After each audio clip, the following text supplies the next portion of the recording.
I've lived in Brooklyn most of my life. I've never seen the subway system shut down voluntarily. It's still closed, so that is quite a shock, but I think they didn't know what the storm was doing, so I guess it was better to be safe than sorry. Bye.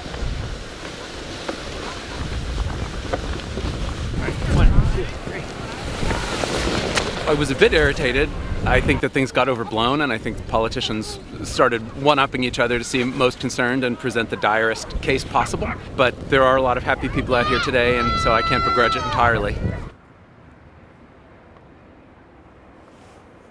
Normally, around this time, I'd be getting on the subway, getting on the probably the queue line over there. We need to take these things seriously, and the worst thing is to not be prepared. So understand why there was a lot of attention drawn to it and so on. I didn't really think it was going to be that bad. I was hoping there'd be enough snow to at least go skiing in the park, and that seems to have happened.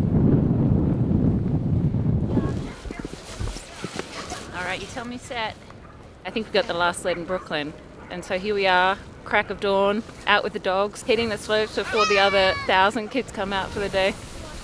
Today everyone's going to be a bit late into work, so after an hour out here I'll go back in and work from home.